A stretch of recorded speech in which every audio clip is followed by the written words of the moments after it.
Tunay nga po talaga ang kasabihang pag hindi mo kayang talunin sa maayos na paraan, gamitan mo ng maduming pamamaraan. Ako po ang inyong lingkod, tagapanood TV.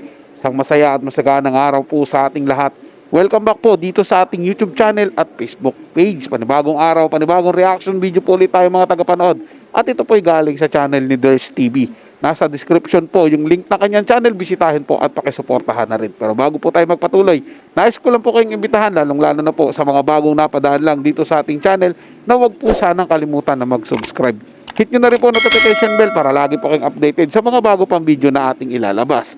Share, like, and comment din po kayo mga tagapanood, atin ang babasahin at pupusuan. So simulan na po natin ang ating reaction video sa araw na ito mga tagapanood. Let's do this! Hello everyone! Kung bago pa lang kayo dito sa ating channel, mag-subscribe na kayo at i-hit ang notification bell para lagi kayong updated sa mga balitang napapanahon. Welcome po sa Ders TV. Andito na naman ako para maghatid ng mga bagong balita tungkol sa TVJ at sa Itbulaga. At isa na nga sa ating pag-uusapan ay tungkol sa Bilabaga ay paninisi po sa Tito Vic and Joey sa 800 million ng tape na utang po dyan sa GMA Network. Kasi hindi daw magkakautang ng ganyan kalaki ang mga bagong host ng tape na sila Kuntis. Ngayon, samantalang bakit ang TVJ daw nung nasa tape pa ang mga ito, ang laki-laki daw ng naging utang ng tape sa GMA. Parang sa salitaan nila, TVJ po ang sinisisi nila ha. Ngayong labas ang TVJ dyan kasi sa GMA uutang yan. Hosting lang ang ginagawa ng Tito Vic and Joey dito at hindi yan uutang sa GMA. Grabe ha. So mamaya hihimayin natin ang mga usapin na yan sa update natin na ito. Kaya sana naman ito po sa inyo po ang bonggang-bonggang update natin. Okay? Ayun nga po dito sa inilabas ng isang article, basahin po natin ito and ipaliwanag natin ng mas detalyado para mas maunawaan po ng lahat. Ayon po dito, tahanang pinakamasaya 800 million ang utang sa GMA7 na naipon mula sa OG Itbulaga. So, OG Itbulaga, tumutukoy po yan sa Tito Vic and Joey. Bakit sa utang na to kailangan pa pong idamay yung pangalan ng OG Itbulaga and itong mga legit rubber cards? Bakit kailangan pa pong idama yon? Gayong ito ay utang ng Tape Inc. So ayon dito, halos isa ang tanong sa amin nang napag-usapan namin ang tatlong noontime show sa radio program namin sa DCRH. Iyan din ang tanong namin sa ilang taong bahagi ng noontime show at sa ilang taga-Tape Inc. Ang iba ay sinasabing hanggang December 2024 pa ang kanilang kontrata sa GMA7 at hindi raw nila alam kung magkakaroon ng renewal. So yung nagsabi nito parang taga-tape. Hindi nila alam kung magkakaroon daw ng renewal. So ayan no, kahit taga-loob hindi alam kung magkakaroon ng renewal at ang alam ay hanggang December lang yung kontrata nila. So taga-loob na po yun ha. Ang dinig kasi namin, malaki pa ang bayarin nila sa GMA7 at pati sa suppliers. Totoo kayang umabot na raw ng halos 800 million ang utang ng tape sa GMA7?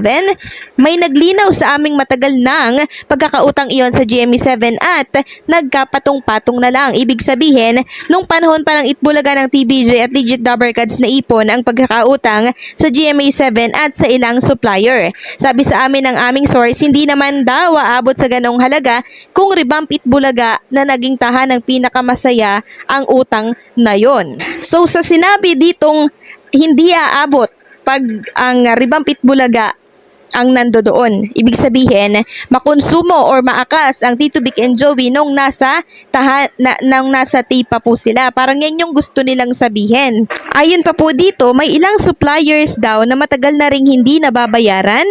Kaninong pananagutan ito? Natural po mga tagapanood, pananagutan po yan ng management ng Tape Inc. Labas po ang TVJ dyan. O yung tinasabi po nilang OG host daw po. Yan pong pinagbibintangan nila ng utang nila. Alalahanin po natin mga tagapanood, hindi naman po ang TVJ ang gumagawa ng payroll nila. Hindi po ba? At wala naman po sa kanila.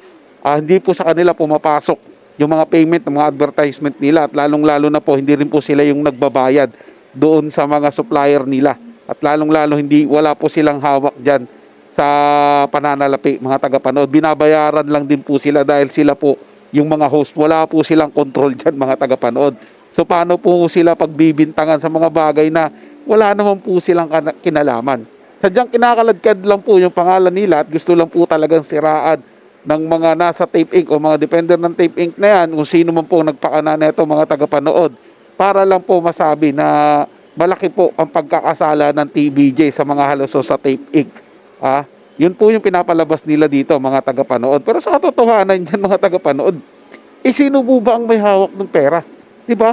Sila po, yung Tape Inc., yung management po mismo, yung mga halusos po, sila po may control niyan, sila ang pipirma niyan. Sila magdidesisyon kung sino yung babayaran at sino yung hindi. Di ba po mga tagapanood, hindi naman po pwede yung host lang yung magdidesisyon patungkol dyan eh. Lagi po ang management dyan, mga tagapanood. At alalahanin din po natin, real talk po ito mga tagapanood, galing po mismo to sa bibig nila Tito Sen ng TVJ po. Di ba?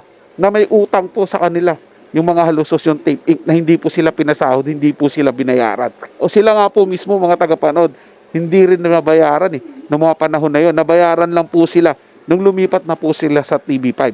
'Di ba?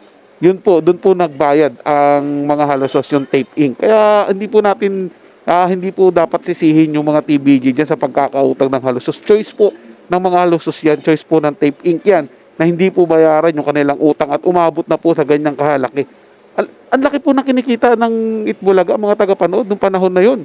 Bilyon-bilyon yung pumasok sa kaban nila sa dami ng advertisement nila at sponsor, tapos hindi nila kayang bayaran yung utang nila doon sa GMA7. Napakalabo po ata nun, mga tagapanood. So ibig sabihin, mayroon po silang pinagdalhan ng ibang bagay doon sa pera nila o doon sa kinita ng Itbulaga, di ba? Yun po yung pinagtalunan ng TVJ at ng mga halusos, kaya nga po nagkahiwalay sila ng landas eh. Dahil po sa ginagawang parang pandarayo, pandurugas ata ng mga halusos laban sa TVJ. Tapos may balak pantanggalin yung mga host nila, magbawas ng parang mag-revamp po sila na hindi po sinang-ayunan ng TVJ dahil ang ginigiit po ng mga halusos noon ay nalulugi po sila. Pero pag tiningnan po yung mga resibo, pag tiningnan po yung kinikita nila, malaki po yung kinikita nila, mga tagapanood, kaysa doon sa gastos. So ibig sabihin, may maling ginawa po yung management, kaya po nagkautang po sila ng ganyang kalaki. At wala pong kinalaman dyan ang mga TVJ. So yun lang po mga tagapanood, naway nagustuhan nyo po yung paksang ating tinalakay sa araw na to. At kung kayo bago lang po na napadaan dito sa ating channel, huwag nyo po sanang kalimutan na mag-subscribe. Hit nyo na rin po notification bell para lagi po kayong updated sa mga bago pang video na ating ilalabas. Share, like, and comment din po kayo mga tagapanood, ating ang babasahin at pupusuan. So hanggang sa muli po, ito yung Tagapanood TV. Komento at opinion lamang, wala pong personalan. Paalam po at mabuhay po kayong lahat.